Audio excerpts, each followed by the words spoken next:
how long is this going to last, Robert? What does this look like 3 months from now, 6 months from now, 12 months from now, in your opinion? Well, let me point again. Fuller taught me. I'll start with the biggest picture. As I started this program with, this is the biggest change in world history.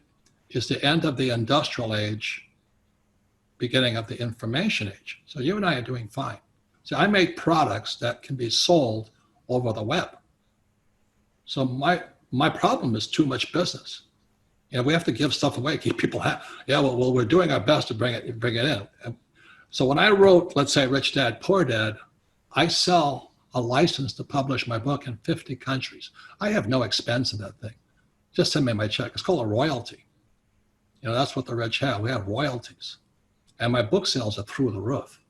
So I'm making more money hand over fist. So the thing is, the problem with industrial age or information age, and this is what Bucky Fuller said also, you could see the changes in the information age, or in the industrial age. You could see the automobile replacing the horse. You could see that. But in 1989, when the World Wide Web came on, everything went invisible.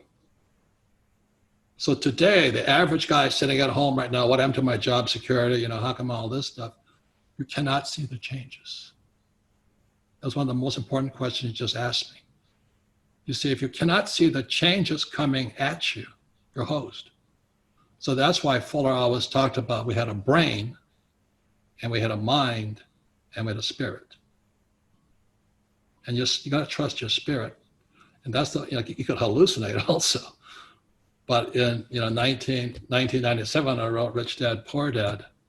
I was going on pure inspiration or intuition. I was saying things that nobody else wanted to hear. It's the same thing when you transition into London Real, as I know about Europe. You were sitting in your little room saying, I better do this. It's intuition. Intuition is God speaking to you. But it could also be your drunk uncle speaking to you. You don't know what it is. So the trouble is your thoughts are you talking to yourself, as you know, talking to yourself. So you got to be careful what you're saying to yourself. If right now you're saying, well, the capitalists are a bunch of crooks, you have problems because you're blaming somebody else rather than taking responsibility.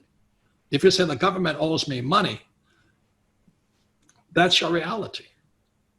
So as you know, every spiritualist says you got to, the Buddhists and all those guys say, well, you meditate to observe your thoughts. You want to observe you, the thinker in you. And if you don't like what your thinker is saying, meditate a little longer and change your thinking, or pray, do something. But if you don't change your thoughts, you don't change your life.